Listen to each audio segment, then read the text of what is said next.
Ne va pas répondre à l'invitation du vendredi. Pourtant, ses membres étaient au lancement du cadre de concertation et du dialogue inclusif. Un des membres est en ligne. Il s'agit de Selou Baldé. On refait le monde, l'invité. Monsieur Selou Baldé, bonsoir. Oui, bonsoir. Question, Bokar Sansou. Alors, je vais juste reprendre votre question. Nous avons appris que... Je ne vous entends pas, hein. Vous nous entendez? Maintenant? D'accord. Nous avons entendu que vous ne comptez pas prendre part à la seconde rencontre du cadre de concertation et de dialogue inclusif prévu le vendredi prochain. Qu'est-ce qui explique cette marche arrière alors que vous aviez pris part à la première rencontre? Écoutez, je crois qu'il n'est pas prévu qu'il y ait une rencontre le vendredi. Je crois que ce qui a été dit par le Premier ministre, c'est que des propositions devraient être à nouveau formulées par les coalitions qui ont été reçues le lundi passé et qu'il fallait les déposer vendredi.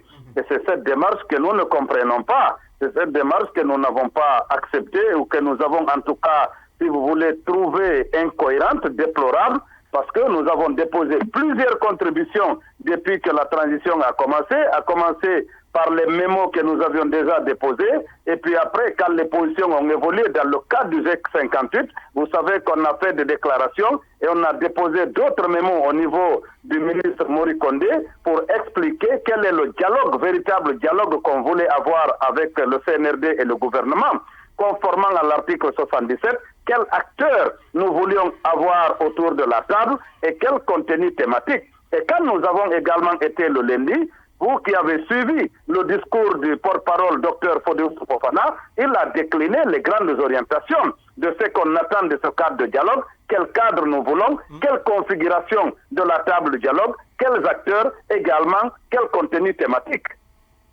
Donc, en clair, vous n'allez plus faire de contributions. Si les précédentes ne sont pas prises en compte, on s'arrête à ce niveau, c'est ça? Écoutez, pour nous, ça ressemble quand même à un jeu d'enfant. Nous notons qu'il y a un manque réel de volonté politique. Nous nous posons la question, est-ce que vraiment le Premier ministre a la main libre? Est-ce que le Premier ministre a la main réellement libre derrière? Parce qu'on sait que si le CNRD n'a pas totalement la volonté politique... Oui, mais c'est des questions que vous vous posez. Alors que ma question, est-ce que vous allez à nouveau faire de nouvelles contributions? Puisque ça vous a été demandé par le Premier ministre. Pour le moment, à moins que les positions n'évoluent, il a été dit par le porte-parole que nous ne déposons pas de nouvelles propositions. Mais c'est des choses qui peuvent évoluer. Le débat continue au sein de la coalition ANAD. Donc le vendredi, on ne pourra pas s'attendre à une délégation de l'ANAD pour aller déposer un quelconque dossier, c'est ça? Je ne pense pas. Alors, est-ce qu'au-delà de l'ANAD, il est envisagé une concertation avec d'autres... élargie à d'autres coalitions politiques?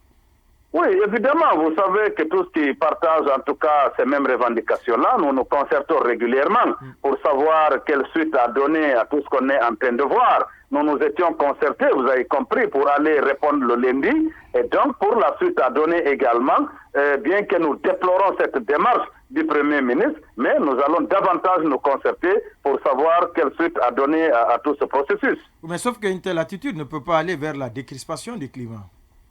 Oui, mais c'est surtout l'attitude du gouvernement en face. Je crois que vous devrez quand même, au lieu de nous réprimander, vous devez nous féliciter d'avoir pris part à la rencontre programmée par le Premier ministre le lundi. C'est évident, pour une équipe gouvernementale cohérente quand même, je crois que de toutes les propositions, de tous les mémos qui ont été déposés, et de toutes les lettres que nous avions déposées, s'ils étaient vraiment sérieux et conséquents, ils auraient mis en place une équipe pour faire la synthèse de tout ça et de nous proposer un cadre de dialogue. Vous savez qu'on ne dit pas à l'avance tout ce qu'on veut discuter dans le cadre de dialogue. C'est quand on sera dans le cadre de dialogue que nous allons, toutes les coalitions qui seront là, et puis nous allons débattre de toutes les questions. Mais on nous apprend que vous exigez la création d'un cadre de dialogue par décret du chef de l'État. Est-ce que vous le confirmez, cette information? Mais bien entendu, le porte-parole l'a dit. D'accord, oui. Alors, vous avez montré votre bonne foi. En retour, est-ce que vous pensez que cette main tendue du Premier ministre est sincère? Écoutez, vous savez que il y a eu d'abord l'invitation du ministre Mori Kondé Après, le Premier ministre a fait rapporter cette lettre et puis il a reporté la rencontre au lundi. Nous sommes venus. C'est que moi, personnellement, en tant que Cellou Baldé, ce que je pense, c'est qu'aujourd'hui, au sein de ce gouvernement et du CNRD, il y a deux clans qui sont en train, disons, de se battre, de se constituer.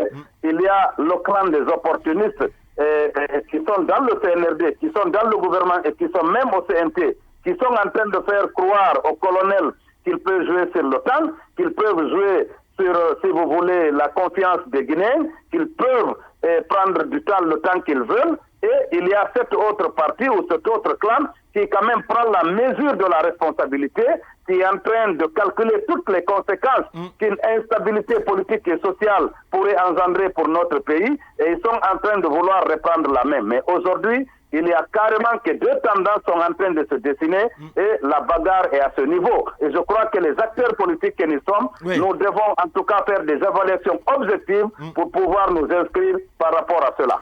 Cellou Baldé, membre de l'ANAD, responsable des fédérations au niveau de l'UFDG, le parti dirigé par Cellou Dalein Diallo. Merci à vous d'être passé vous aussi dans cette émission. Merci bien, merci beaucoup. C'est un devoir de notre côté.